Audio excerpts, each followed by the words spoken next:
പലരും ഹോസ്പിറ്റലിൽ വന്നിട്ട് പറയുന്ന ഒരു കാര്യമാണ്, ഡോക്ടറെ ദഹനം കൃത്യമായിട്ട് നടക്കുന്നില്ല, വയറിൽ എപ്പോഴും കഴിച്ച ഭക്ഷണം അവിടെ തന്നെ കിടക്കുന്ന ഒരു ഫീലാണ്, എപ്പോഴും വയറിനൊരു കനം പോലെയാണ്, വയറ് വീർത്തിരിക്കുകയാണ്, ഗ്യാസ് കയറിയിട്ട് ഗ്യാസ് മേലേക്കും പോകുന്നില്ല താഴത്തേക്കും വരുന്നില്ല, അങ്ങനെ നിൽക്കുകയാണ് എന്നുള്ളത്.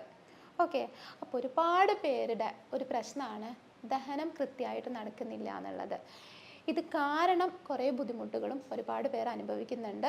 പലരും പല ടെസ്റ്റുകളും ചെയ്യുന്നുണ്ട്, സ്കാനിങ് ചെയ്യുന്നുണ്ട്, എൻഡോസ്കോപ്പി ചെയ്യുന്നുണ്ട്, പക്ഷെ അതിലൊന്നും ഒരു പ്രശ്നം ഉണ്ടാവില്ല. പക്ഷെ ദഹനം അവർക്ക് കൃത്യമായിട്ട് നടക്കുന്നില്ല എന്നുള്ളത് അവർക്ക് ഫീൽ ചെയ്യുന്നുണ്ട്, അവർ പറയുന്നൊരു കാര്യമാണ്. ഓക്കെ, അപ്പം ഇന്ന് നമുക്ക് എന്താണ് ദഹനം കൃത്യമായിട്ട് നടക്കാത്തത്, അല്ലെങ്കിൽ ഈ ഒരു ദഹനം നടക്കാൻ വേണ്ടിയിട്ട് നമുക്ക് എന്തൊക്കെ കാര്യങ്ങൾ നമുക്ക് ചെയ്യാൻ കഴിയും, ജീവിതശൈലിയിൽ എന്തൊക്കെ മാറ്റങ്ങൾ നമുക്ക് കൊണ്ടുവരാൻ കഴിയും, എന്തൊക്കെ ഫുഡാണ് നമ്മൾ പൂർണ്ണമായിട്ടും അവോയ്ഡ് ചെയ്യേണ്ടത്, എന്തൊക്കെ ഫുഡാണ് നമ്മൾ നിർബന്ധമായിട്ടും കഴിക്കേണ്ടത്, ഇതിന് നമുക്ക് എങ്ങനെ ട്രീറ്റ് ചെയ്ത് നോർമലാക്കാൻ പറ്റും, ഭാവിയിൽ ഈ ഒരു ദഹനം നടന്നില്ലെങ്കിൽ ഭാവിയിൽ നമുക്ക് എന്തൊക്കെ രോഗങ്ങൾ ഇത് കാരണം വരാനുള്ള സാധ്യതയുണ്ട്, പിന്നെ എന്തൊക്കെ രോഗങ്ങൾ ഉണ്ടെങ്കിലാണ് നമുക്ക് ഈ ഒരു ദഹനം കൃത്യമായിട്ട് നടക്കാത്തത്, ഇതൊക്കെയാണ് ഇന്ന് ഞാൻ നിങ്ങളോട് സംസാരിക്കാൻ പോകുന്നത്. ഞാൻ doctor Tinu S, senior consultant, doctor Basil Soumya hospital, Pandikkad, Malappuram ജില്ല. ആദ്യമായിട്ട് ഈ ഒരു ദഹനം നടന്നില്ലെങ്കിൽ ഒരാൾ എന്തൊക്കെ സിംറ്റംസ് ആണ് സാധാരണ പറയാറ്? ഇപ്പം എന്നോടൊരു പേഷ്യൻ്റ് വന്നിട്ട് എന്താ പറയാറുള്ളത് ഞാൻ പറയാം. വയറിൽ നമ്മൾ ഫുഡ് കഴിച്ചാലും ഇത് മണിക്കൂറുകൾ വിശപ്പില്ലാതെ ആ ഫുഡ് പിന്നെയും ഹെവിയായി നമുക്ക് എന്തോ ഭക്ഷണം വേണ്ടാത്ത പോലെ വയറൊരു കനം പോലെ ഫീൽ ചെയ്യുക, വയറിൽ ഗ്യാസ് കയറി അങ്ങ് വീർക്കും. എന്നാൽ ഇത് മേലേക്കും വരില്ല, മേലെ വന്നൊരു ഏമ്പക്കം വന്ന് പോവുകയില്ല, എന്നാൽ താഴേക്ക് പോവുകയില്ല. ഇൻ കേസ് അങ്ങനെ പോയാൽ തന്നെ ഈ ഒരു ഏമ്പക്കത്തിൽ നമ്മൾ ആ ഒരു കഴിച്ച ഭക്ഷണത്തിൻ്റെ ടേസ്റ്റ് ഒരു 2-3 മണിക്കൂർ കഴിഞ്ഞാലും നമുക്ക് ഫീൽ ചെയ്യും. അതേപോലെ കീഴ്വായു പോവുകയാണെങ്കിൽ കീഴ്വായുവിന് ദുർഗന്ധം വരിക. ഓക്കെ, പിന്നെ അടുത്തതാണ് ഭക്ഷണം വേണ്ടാത്തൊരു ഫീല്. നമുക്ക് ചിലരൊക്കെ പറയുന്ന കാര്യമാണ്, പേരിന് ഞാൻ 3 തരം ഭക്ഷണം കഴിക്കുന്നതാണ്, എനിക്ക് വിശക്കാറില്ല ഡോക്ടറെ എന്ന് പറയാറുണ്ട്.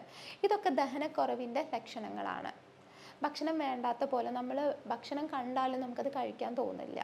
ഓക്കെ, അമിതമായിട്ട് ക്ഷീണം വരിക, ഒരു ഉന്മേഷക്കുറവ്, നമ്മൾ രാവിലെ തൊട്ട് രാത്രി വരെ നമുക്കൊരു ഉന്മേഷമില്ലാത്ത അവസ്ഥ, ഒരു ജോലി ചെയ്യാനും നമുക്കൊരു താല്പര്യം ഇല്ലാതെ തോന്നുക, അതുപോലെ തലവേദന, തലയ്ക്ക് മന്ദത, ഇതെല്ലാം നമുക്ക് ദഹനം കൃത്യമല്ലെങ്കിൽ നമുക്ക് ഉണ്ടാവുന്ന സിംറ്റംസാണ്, ലക്ഷണങ്ങളാണ്.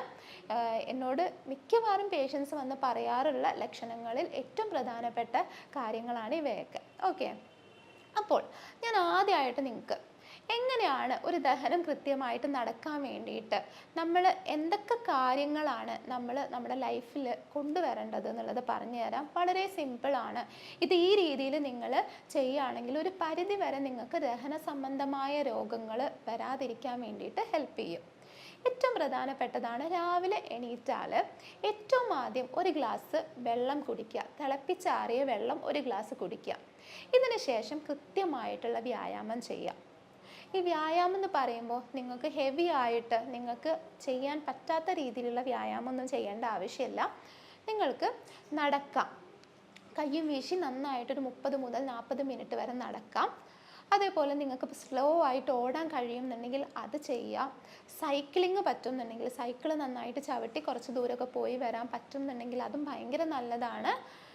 ഓക്കെ, ഇങ്ങനെയുള്ള പല കാര്യങ്ങളും നമുക്ക് ചെയ്യാൻ പറ്റും. നിങ്ങൾക്കിപ്പോൾ പുറത്തേക്ക് പോയി ഒരു എക്സസൈസ് ചെയ്യണം എന്നൊന്നുമില്ല, നിങ്ങൾ വീട്ടിൻ്റെ മുറ്റത്ത് തന്നെ നിങ്ങളിങ്ങനെ നടക്കുകയോ ഓടുകയോ ഇങ്ങനെ എന്തെങ്കിലുമൊക്കെ ചെയ്താൽ മതി. ഇതൊരു എക്സസൈസാണ്. ഓക്കെ, ഇനി അടുത്തത്, ഈ ഒരു എക്സസൈസ് കഴിഞ്ഞ് പിന്നെ ചെയ്യേണ്ട കാര്യം, നിങ്ങൾ ഫുഡ് കൃത്യസമയത്ത് കഴിക്കുക. അതായത് ഇപ്പോൾ നമ്മൾ 3 നേരം ഭക്ഷണം കഴിക്കുന്നുണ്ട്.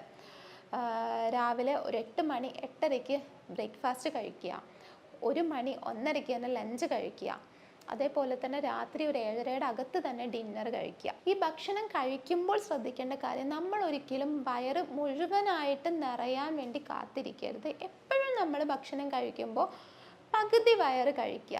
ഇനി കുറച്ച് ഭക്ഷണം കഴിച്ചാലും വയറിൽ സ്ഥലമുണ്ട് എന്നുള്ള രീതിക്ക് വേണം നമ്മൾ ഭക്ഷണം കഴിക്കാൻ. അതേപോലെ വെള്ളം കുടിക്കുമ്പോൾ ശ്രദ്ധിക്കേണ്ട കുറച്ച് കാര്യങ്ങളുണ്ട്. ഭക്ഷണത്തിൻ്റെ ഒരു അരമണിക്കൂർ മുൻപ് മാത്രം വെള്ളം കുടിക്കുക. അതേപോലെ തന്നെ ഭക്ഷണം കഴിച്ച് അരമണിക്കൂറിന് ശേഷം മാത്രം വെള്ളം കുടിക്കുക.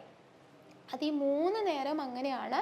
രാവിലെ ആയിക്കോട്ടെ, രാത്രി ആയിക്കോട്ടെ, ഉച്ചയ്ക്ക് ആയിക്കോട്ടെ, നമ്മൾ ഒരിക്കലും ഭക്ഷണം കഴിച്ചുകൊണ്ടിരിക്കുമ്പോൾ വെള്ളം കുടിക്കരുത്. അത് തെറ്റായ ഒരു രീതിയാണ്. ഇത് നമ്മുടെ ദഹനത്തിനെ നല്ല രീതിയിൽ ബാധിക്കാറുണ്ട്. ഓക്കെ, ഇനി അടുത്തത് വെള്ളം കുടിക്കുന്ന അളവ്. നമ്മൾ 2 മുതൽ 3 ലിറ്റർ വരെ എന്തായാലും വെള്ളം കുടിക്കണം. ഇപ്പം നല്ല രീതിയിൽ വിയർത്ത് വെയിലത്ത് ജോലി ചെയ്യുന്ന ഒരാളാണെങ്കിൽ ഒരു 3 ലിറ്റർ വരെ വെള്ളം എന്തായാലും കുടിച്ചിരിക്കണം. അല്ല നമ്മൾ ഇപ്പോൾ ഒരു AC യിലൊക്കെ ഇരുന്ന് ജോലി ചെയ്യുന്നവരാണെങ്കിൽ 1.5-2 ലിറ്റർ വരെ വെള്ളം കുടിക്കുക. ഇത് അത്യാവശ്യമാണ് നമ്മുടെ ദഹനത്തിനൊക്കെ. കാരണം ഈ ഒരു വെള്ളം ആവശ്യത്തിന് നമ്മുടെ ഫുഡിൽ ഉണ്ടെങ്കിൽ മാത്രമേ ഉള്ളൂ നല്ല രീതിയിലുള്ള ശോധന കൃത്യമായിട്ട് നടക്കുള്ളൂ. അതേപോലെ തന്നെ കൃത്യമായിട്ട് ഉറങ്ങുക. ഓക്കെ, അതായത് ഒരു 6 മുതൽ 8 മണിക്കൂർ ഉറക്കം രാത്രി അത്യാവശ്യമാണ്. പകൽ ഉറങ്ങരുത്, രാത്രി തന്നെ ഉറങ്ങണം. രാത്രി ഉറങ്ങേണ്ട ഉറക്കം രാത്രി ഉറങ്ങുക, ഒരിക്കലും ഇത് പകൽ ഉറങ്ങരുത്. ഓക്കെ, പിന്നെ ഒരു 10:30 മുതൽ 11 മണി ഇതിനിടയ്ക്ക് തന്നെ രാത്രി ഉറങ്ങാൻ ശ്രമിക്കുക. രാവിലെ 5:30 മുതൽ 6 മണി ഇതിൻ്റെ ഇടയ്ക്ക് തന്നെ എണീക്കാൻ ശ്രമിക്കുക. ഇത്രയും കാര്യങ്ങൾ നിങ്ങൾ ചെയ്യുകയാണെങ്കിൽ ഭയങ്കര നല്ലതാണ്. ഈ ഒരു ദഹന സംബന്ധമായ പ്രശ്നങ്ങളിൽ നിങ്ങൾക്ക് ഒരു 50% നിങ്ങൾക്ക് കുറവ് ഫീൽ ചെയ്യും ഇത്രയും കാര്യങ്ങൾ ചെയ്താൽ. അടുത്തതായിട്ട് നമുക്ക് എന്തൊക്കെ ഭക്ഷണങ്ങൾ നമ്മൾ ഒഴിവാക്കണം കൃത്യമായിട്ട് ദഹനം കിട്ടണമെങ്കിൽ എന്ന് ചോദിച്ചാൽ, ഹോട്ടൽ ഫുഡ് മാക്സിമം ഒഴിവാക്കുക. അതേപോലെ റെഡ് മീറ്റ് മാക്സിമം ഒഴിവാക്കുക. അതേപോലെ നമ്മളിപ്പോൾ ചിക്കൻ കഴിക്കുന്നുണ്ടെങ്കിൽ 2 ആഴ്ചയിൽ ഒരിക്കലൊക്കെ അതിനെ കറി വെച്ച് മാത്രം കഴിക്കുക, പൊരിച്ച് കഴിക്കരുത്. മറ്റൊന്നാണ് വൈറ്റ് റൈസ് ഒഴിവാക്കുക. ഗോതമ്പ് പോലുള്ള നിങ്ങൾക്ക് അലർജി വരുത്തുന്നതായ, ചിലർക്ക് ഗോതമ്പ്, ഓട്സ് ഇവയൊക്കെ അലർജി വരുത്താറുണ്ട്. അങ്ങനെയുള്ള ഭക്ഷണങ്ങൾ നിങ്ങൾ കണ്ടെത്തിയിട്ട് അത് ഒഴിവാക്കുക. അതേപോലെ തന്നെ നിങ്ങൾ ഒരുപാട് എരിവും പുളിയും ഒക്കെ കഴിക്കുന്നവരാണെങ്കിൽ അത് ഒഴിവാക്കുന്നത് നല്ലതാണ്. അമിതമായിട്ടുള്ള പഞ്ചസാര, പ്രോസസ്ഡ് ആയിട്ടുള്ള ഫുഡ്, മൈദ ഇവയൊക്കെ നിങ്ങൾ ഭക്ഷണത്തിൽ നിന്ന് ഒഴിവാക്കി കഴിഞ്ഞാൽ നിങ്ങൾക്ക് നല്ല രീതിയിൽ ദഹനം കിട്ടാറുണ്ട്. പിന്നെ എന്തൊക്കെ ഫുഡ് നമ്മൾ കഴിച്ചിരിക്കണം എന്ന് ചോദിച്ചാൽ, നല്ല രീതിയിൽ നമുക്ക് കഴിക്കാൻ പറ്റുന്നതാണ് പച്ചക്കറി. പച്ചക്കറി ഒരുപാട് നാരടങ്ങിയ പച്ചക്കറി, വൈറ്റമിൻ സി അടങ്ങിയ പച്ചക്കറി ഇവയൊക്കെ നന്നായിട്ട് കഴിക്കുക. ഫ്രൂട്ട്സ് ഇതേപോലെ തന്നെ വൈറ്റമിൻ സി അടങ്ങിയ ഫ്രൂട്ട്സ് നന്നായിട്ട് കഴിക്കുക. നമുക്ക് ദഹനം കിട്ടാൻ വേണ്ടിയിട്ട് ഹെൽപ്പ് ചെയ്യുന്ന ഫ്രൂട്ട്സാണ് പപ്പായ, പേരയ്ക്ക, കിവി ഇവയൊക്കെ നല്ല രീതിയിൽ ദഹനം കിട്ടാൻ വേണ്ടിയിട്ട് ഹെൽപ്പ് ചെയ്യും. പിന്നെ അതേപോലെ തന്നെ നമുക്ക് ഈ ഒരു ദഹനം കൃത്യമായിട്ട് നടന്നില്ല എന്നുണ്ടെങ്കിൽ നമുക്ക് ഇത് പലവിധ രോഗങ്ങളിലേക്ക് നയിക്കാനുള്ള സാധ്യതയുണ്ട്. അതിലൊന്നാണ് പൈൽസ്, ഫിഷർ ഇതൊക്കെ. കാരണം ഈ ഒരു ദഹനം നടക്കുന്നില്ലല്ലോ. ഈ ഒരു ദഹനം നടക്കാതെ വരുമ്പോൾ കൃത്യമായിട്ട് മലശോധന ലഭിക്കാറില്ല. ഇത് പല പേഷ്യൻസും പറയുന്ന ഒരു കാര്യമാണ്. അപ്പം നമ്മൾ ഈ ഒരു മലം പോവാൻ വേണ്ടിയിട്ട് നമ്മൾ മുക്കും. ഇങ്ങനെ മുക്കുന്ന ടൈമിൽ മലദ്വാരത്തിൻ്റെ തൊട്ടടുത്തുള്ള രക്തക്കുഴലുകൾ വീർത്ത് വികസിച്ച് അത് പുറത്തേക്ക് തള്ളി വരാൻ കാരണമാവാറുണ്ട്. അതേപോലെ തന്നെ മലദ്വാരത്തിനകത്തുള്ള മസിൽസ് പൊട്ടി വിള്ളൽ സംഭവിക്കാനുള്ള സാധ്യതയുണ്ട്. അതിനെയാണ് നമ്മൾ ഫിഷർ എന്ന് പറയുക. ഇങ്ങനൊരു മലദ്വാരത്തിലെ രക്തക്കുഴലുകൾ വീർത്ത് പുറത്തേക്ക് വരുന്നതിനെയാണ് നമ്മൾ പൈൽസ് എന്ന് പറയുക. ഇതൊക്കെ വരാനുള്ള സാധ്യതയുണ്ട്. അതുകൊണ്ട് തന്നെ നമ്മൾ ധാരാളം നാരുകൾ അടങ്ങിയിട്ടുള്ള പച്ചക്കറികളും ഫ്രൂട്ട്സും കഴിക്കുക. പിന്നെ മറ്റൊന്നാണ് നല്ല രീതിക്ക് ദഹനം നടക്കാൻ ഹെൽപ്പ് ചെയ്യുന്നതാണ് omega-3 ഫാറ്റി ആസിഡ്സ് അടങ്ങിയ ഭക്ഷണം. ഇതാണ് കടൽ മത്സ്യങ്ങൾ. കടൽ മത്സ്യങ്ങളിൽ ധാരാളം omega-3 ഫാറ്റി ആസിഡ്സ് ഉണ്ട്. അതേപോലെ ബദാം, വാൾനട്ട് ഇങ്ങനെയുള്ള ഡ്രൈ ഫ്രൂട്ട്സ് ഒക്കെ കഴിക്കുന്നതും ദഹനം നല്ല രീതിയിൽ നടക്കാൻ വേണ്ടിയിട്ട് ഹെൽപ്പ് ചെയ്യും. പിന്നെ മറ്റൊന്നാണ് നമുക്ക് കരൾ, ഈ ഒരു കോഴിയുടെയൊക്കെ കരൾ കഴിക്കുന്നത് നല്ലതാണ്. ഇത് നമ്മുടെ കരളിൻ്റെ ആരോഗ്യത്തിന് നല്ല രീതിയിൽ ഹെൽപ്പ് ചെയ്യും. ഈ കരൾ നമുക്ക് ദഹനരസങ്ങൾ ഉൽപ്പാദിപ്പിക്കുന്ന ഒരു ഗ്രന്ഥിയാണ്. നമുക്ക് വേണ്ട, നമ്മുടെ ദഹനത്തിന് വേണ്ട ഒരുപാട് എൻസൈംസ് ഈ കരളിൽ നിന്നാണ് വരുന്നത്. അപ്പോൾ ഈ ഒരു കരളിൻ്റെ ആരോഗ്യം എന്ന് പറഞ്ഞാൽ ഭയങ്കര അത്യാവശ്യമാണ്. അത് കഴിക്കാം. പിന്നെ ഈ വെള്ളം കുടിക്കുന്നതിൻ്റെ വേറൊരു ഇമ്പോർട്ടൻസ് എന്ന് പറഞ്ഞാൽ, ഈ ഒരു വെള്ളത്തിൻ്റെ അളവ് നമ്മുടെ ശരീരത്തിൽ കുറഞ്ഞു പോയാൽ ദഹനരസങ്ങൾ കട്ടിയാവാനുള്ള സാധ്യതയുണ്ട്. കോൺസെൻട്രേറ്റഡ് ആയിട്ട് അതൊരു കല്ല് രൂപത്തിലായിട്ട് പിത്താശയ കല്ല് പോലുള്ള ബുദ്ധിമുട്ടുകൾ ഭാവിയിൽ വരാനുള്ള സാധ്യതയുണ്ട്. ഓക്കെ, അതേപോലെ ഈ ഒരു ദഹനം കൃത്യമായിട്ട് നടന്നില്ല എന്നുണ്ടെങ്കിൽ വയറ്റിൽ ഗ്യാസ് ഒരുപാട് കയറി, അസിഡിറ്റി കയറിയിട്ട് നമുക്ക് ആമാശയത്തിൽ വീക്കം, നീർക്കെട്ട് സംഭവിച്ച് ഗ്യാസ്ട്രൈറ്റിസ് ഉണ്ടാവാനുള്ള സാധ്യത, ഇതൊന്നും കൂടെ കൂടിയിട്ട് അൾസർ ഉണ്ടാവാനുള്ള സാധ്യതയുണ്ട്. ഓക്കെ, അതുകൊണ്ട് ഇങ്ങനെയുള്ള രോഗങ്ങളെയൊക്കെ ചെറുക്കാൻ വേണ്ടിയിട്ട് നമുക്ക് എന്തായാലും നല്ല രീതിയിൽ ഭക്ഷണം ദഹിപ്പിച്ചേ പറ്റൂ. അതിന് വേണ്ടിയിട്ട് നമ്മൾ നല്ല രീതിക്ക് വീട്ടിൽ തന്നെ ഉണ്ടാക്കിയ ഭക്ഷണം ധാരാളമായിട്ട് നമ്മുടെ ആഹാരത്തിൽ ഉൾപ്പെടുത്താൻ ശ്രമിക്കുക. ഓക്കെ. പിന്നെ അടുത്തത് നമ്മുടെ ദഹനത്തിന് ആവശ്യമായ വൈറ്റമിൻസ് ഉള്ള വേറെ ഒരു പച്ചക്കറിയാണ് ക്യാബേജ്, കോളിഫ്ലവർ, ബ്രക്കോളി. ഇവയൊക്കെ നന്നായിട്ട് കഴിക്കുക. ഇതിൽ വൈറ്റമിൻ സി ഉണ്ട്. അതേപോലെ തന്നെ ഇതിൽ കോളിൻ എന്ന് പറഞ്ഞിട്ടുള്ള ഒരു പ്രോട്ടീൻ ഉണ്ട്. ഇതും നമ്മുടെ ദഹനത്തിന് നല്ല രീതിയിൽ ഹെൽപ്പ് ചെയ്യും. പിന്നെ നമുക്ക് ദഹനം നടന്നില്ലെങ്കിൽ നമ്മുടെ ശരീരത്തിൽ ആവശ്യത്തിന് വൈറ്റമിൻസ്, അയൺ ഇവയൊന്നും വലിച്ചെടുക്കില്ല. അതുകൊണ്ട് തന്നെ നമുക്ക് വൈറ്റമിൻ ഡെഫിഷ്യൻസി പോലുള്ള, അതായത് നമുക്ക് വൈറ്റമിൻ സി ഡെഫിഷ്യൻസി വന്നിട്ട് നമുക്ക് വേറെ പല അസുഖങ്ങളും, മോണവീക്കം, അതേപോലെ മോണയിൽ നിന്ന് ബ്ലഡ് വരിക, ഇതിനെ തുടർന്ന് ബ്ലഡ് കുറയുക, അതേപോലെ തന്നെ അയൺ ഡെഫിഷ്യൻസി ഉണ്ടായിട്ട് നമുക്ക് ബ്ലഡ് കുറയുക, ഇങ്ങനെയുള്ള പല അവസ്ഥകളും നമുക്ക് വരാനുള്ള സാധ്യതയുണ്ട്. അതുകൊണ്ട് നമ്മൾ എപ്പോഴും നമ്മൾ കഴിക്കുന്ന ഫുഡ് ഏതാണെന്നും ഇത് ഏതൊക്കെ നേരത്തെ നമ്മൾ കഴിക്കുന്നുണ്ടെന്നും എത്ര ക്വാണ്ടിറ്റി കഴിക്കുന്നുണ്ട് എന്നുള്ളതും ശ്രദ്ധിക്കുക. ഓക്കെ. അടുത്തത് നമുക്ക് ഈ ഒരു ദഹനം പൊതുവെ നടക്കാത്തത് ആരിലേക്കാണെന്നുള്ളത് നോക്കാം. ദഹനക്കുറവ് പൊതുവെ എന്നോട് വന്ന് പറയാറ് ഈ IT പ്രൊഫഷണൽസ് ഉണ്ടാവും. അവർക്ക് വ്യായാമം ഉണ്ടാവില്ല ശരീരത്തിന്. കുറേ നേരം ഒരു സ്ഥലത്ത് ഇരുന്ന് ജോലി ചെയ്യുന്നവരായിരിക്കും. അതേപോലെ ഓഫീസിൽ കണ്ടിന്യൂസ് ആയിട്ട് ഇരുന്ന് ജോലി ചെയ്യുന്നവരുണ്ടാവും, വ്യായാമമല്ലാതെ. ഡ്രൈവേഴ്സ് ഉണ്ടാവും. ഓക്കെ. അങ്ങനെ അല്ലെങ്കിൽ ഈ പറഞ്ഞ പോലെ എന്താ പറയുക, വ്യായാമം ചെയ്യാൻ ഇഷ്ടപ്പെടാത്ത ആളുകളുണ്ടാവും. ഓക്കെ. ഇങ്ങനെയുള്ള ഒരുപാട് പേരുണ്ടാവും. പിന്നെ പുറത്തു നിന്ന് അമിതമായിട്ട് ഭക്ഷണം കഴിക്കുന്നവരുണ്ടാവും. ഫാസ്റ്റ് ഫുഡ് ഒരുപാട് പ്രിഫർ ചെയ്യുന്നവരുണ്ടാവും. പിന്നെ ഇറച്ചി മീനും മാത്രം കഴിക്കാൻ ഇഷ്ടപ്പെടുന്നവരുണ്ടാവും. ഇങ്ങനെയൊക്കെയുള്ളവർക്കാണ് പൊതുവെ ഈ ഒരു ദഹനക്കുറവ് പൊതുവെ കാണുന്നത്. പലരും ഈ ഒരു ദഹന പ്രശ്നം കാരണം പലവിധ ബ്ലഡ് ടെസ്റ്റും സ്കാനിങ്ങും എൻഡോസ്കോപ്പിയും എല്ലാം ചെയ്തിട്ടുണ്ടാവും. എന്നാൽ ഇതിലൊന്നും ഒരു പ്രശ്നം ഉണ്ടാവില്ല. ഭാവിയിൽ ഇവർക്ക് വയറിൽ പുണ്ണ്, ഗ്യാസ്ട്രൈറ്റിസ്, പൈൽസ്, ഫിഷർ, അതേപോലെ അൾസറേറ്റീവ് കൊളൈറ്റിസ്, കോൺസ് ഡിസീസ് ഇതുപോലുള്ള രോഗങ്ങൾ വരാനുള്ള സാധ്യതയുണ്ട്.